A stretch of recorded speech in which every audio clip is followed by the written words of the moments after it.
Assalamualaikum warahmatullahi wabarakatuh. Selamat pagi semuanya.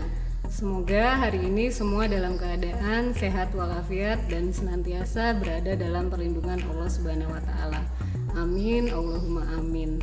Nah, semoga semuanya pagi ini sudah sarapan, karena sarapan adalah makanan yang paling baik untuk kita mempersiapkan energi supaya kita semua dapat berpikir dengan baik, memahami materi-materi yang diberikan, dan dapat mengikuti pembelajaran dengan optimal. Sebelum memulai kegiatan pembelajaran, seperti biasa, agar kegiatan kita lancar dan diberikan kemudahan dalam pemahaman untuk belajar hari ini, kita awali kegiatan hari ini dengan berdoa. Berdoa dipersilahkan. Selesai? Ya, mengingatkan kembali agar semua harus mengisi daftar hadir yang sudah Ibu share pada WA Group atau Google Classroom. Silakan kalian isi melalui link Google Form yang sudah Ibu siapkan. Link daftar hadir sudah Ibu siapkan pada layar, silakan kalian isi atau sudah Ibu share melalui WA Group dan di Google Classroom. Jangan sampai lupa, maksimal untuk pengisian daftar hadir adalah pukul 2 siang atau jam 14.00 waktu Indonesia Barat. Ya, untuk mengikuti pembelajaran hari ini, sebelumnya silakan kalian siapkan buku catatan, buku tugas, kemudian buku paket apabila ada, dan alat tulis untuk mengikuti materi-materi yang akan Ibu sampaikan melalui PPT yang sebentar lagi akan Ibu tampilkan pada layar. Silahkan kalian simak sebaik-baiknya. Di dalamnya nanti akan ada 2 penugasan, yaitu tugas 1 dan tugas 2. Silahkan kalian cermati materi yang Ibu sampaikan dan kerjakan tugasnya pada buku tugas yang kemudian akan dikumpulkan kembali pada hari ini melalui form penugasan pada Google Classroom. Selamat mengikuti pembelajaran, semoga dimudahkan, dilancarkan, dan tetap semangat.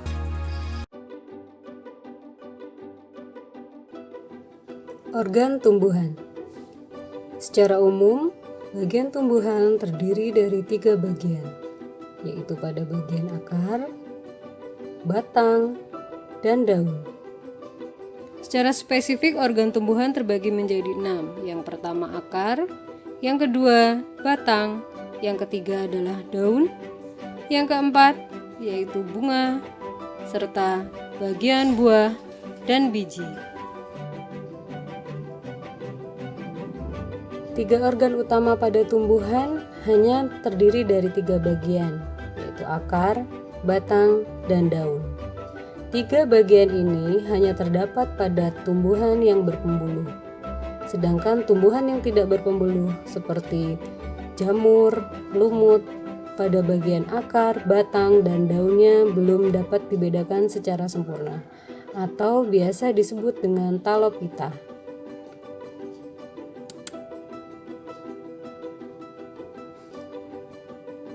Sistem perakaran. Akar disebut juga dengan radix, yaitu bagian tumbuhan yang memiliki fungsi utama untuk menyerap air dan mineral dari dalam tanah.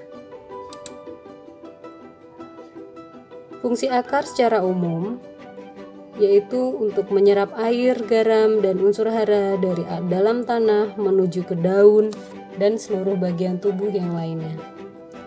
Fungsi kedua yaitu sebagai alat transportasi yang mengedarkan zat hara, air, dan komponen-komponen lainnya ke seluruh bagian tubuh tumbuhan.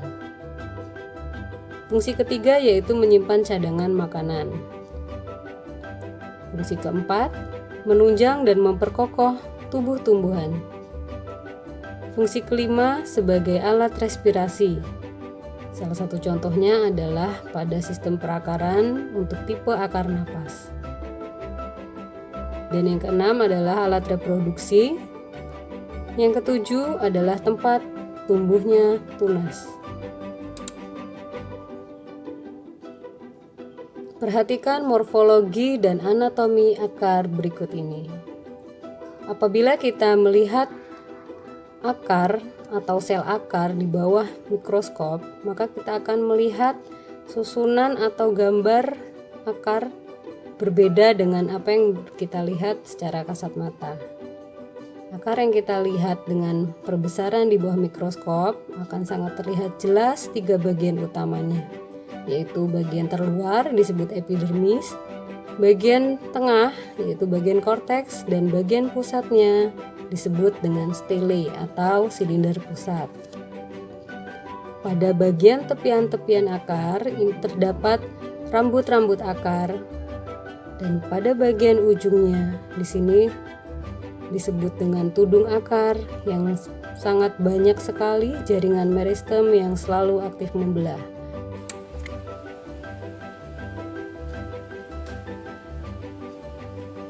Leher akar atau pangkal akar merupakan bagian akar yang menghubungkan antara akar dengan batang tumbuhan.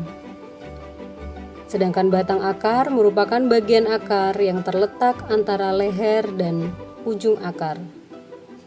Cabang-cabang akar merupakan bagian yang tidak langsung bersambungan dengan pangkal batang tepi. Cabang-cabang akar merupakan bagian yang tidak langsung bersambungan dengan pangkal batang, tetapi tumbuh dari akar utama. Rambut akar atau disebut dengan bulu-bulu akar merupakan rambut-rambut halus yang bercabang dan tumbuh dari sel-sel kulit luar atau disebut lapisan epidermis. Pada bagian ujung akar merupakan bagian paling bawah dari akar tumbuhan yang dilindungi oleh kaliptra atau tudung akar. Sedangkan tudung akar itu sendiri terletak pada bagian paling ujung yang berfungsi untuk melindungi akar terhadap kerusakan mekanis pada waktu menembus tanah. Sedangkan tudung akar terletak pada bagian paling ujung dan berfungsi untuk melindungi akar terhadap kerusakan mekanis yang mungkin akan terjadi pada saat akar menembus tanah untuk mencari air dan unsur hara lainnya. Jenis-jenis akar. Pada tumbuhan terdapat beberapa tipe atau jenis akar. Yang pertama adalah akar tunggang. Yang kedua akar serabut. Kemudian ada akar gantung, akar napas, dan akar pelekat.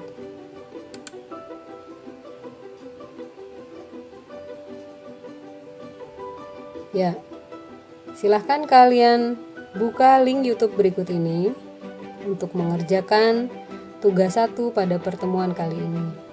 Simak dan cermati video pada link YouTube berikut dan buatlah resume mengenai perbedaan struktur akar pada tumbuhan dikotil dan monokotil. Batang disebut juga stem. Batang merupakan bagian tumbuhan yang amat penting. Batang dapat diumpamakan sebagai sumbu tubuh tumbuhan, yang mana pada bagian ini umumnya tumbuh di atas tanah. Arah tumbuh batang tumbuhan pada umumnya mendekati ke sinar matahari, atau disebut dengan gerakan fototropisme.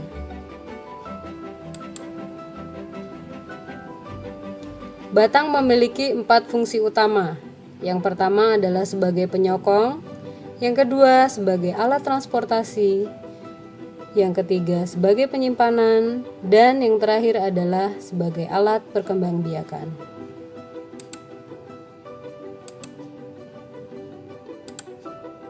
Fungsi batang sebagai penyokong. Batang berfungsi sebagai penyokong atau penopang tumbuhan sehingga membuat tumbuhan tetap bisa berdiri dengan tegak. Batang juga menjadi pendukung bagian-bagian yang lain yang ada pada tumbuhan, contohnya seperti daun, bunga, dan juga buah.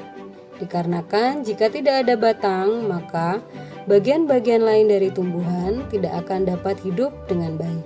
Batang juga menjadi jalur transportasi air dan juga zat makanan yang dihasilkan dari adanya proses fotosintesis, dan menjadi pembantu proses pernafasan tumbuhan dikarenakan oksigen bisa masuk ke dalam inti sel melalui batang. Fungsi ketiga, alat perkembangbiakan. Batang menjadi tempat melekatnya daun, bunga, serta buah dan bertugas sebagai alat perkembangbiakan dengan melalui cara vegetatif dengan cara metode cangkok.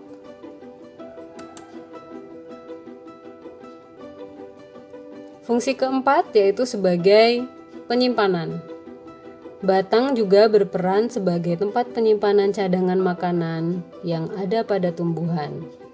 Contohnya seperti tanaman sagu.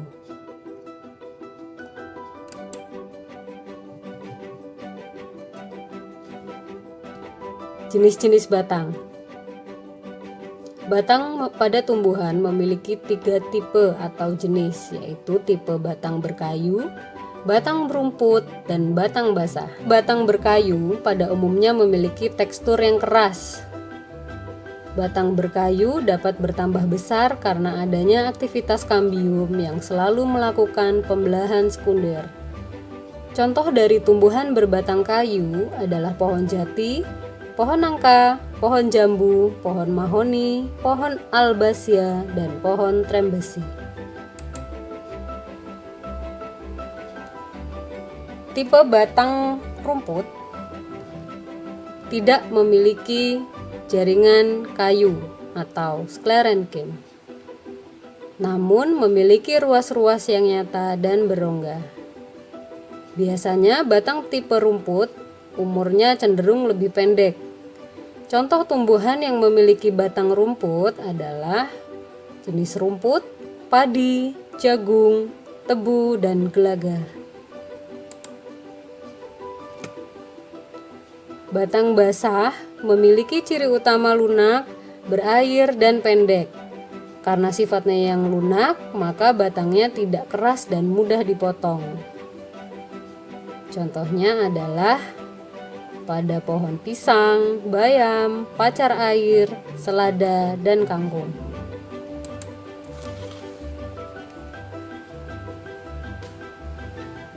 Oke, silahkan kalian catat tugas kedua.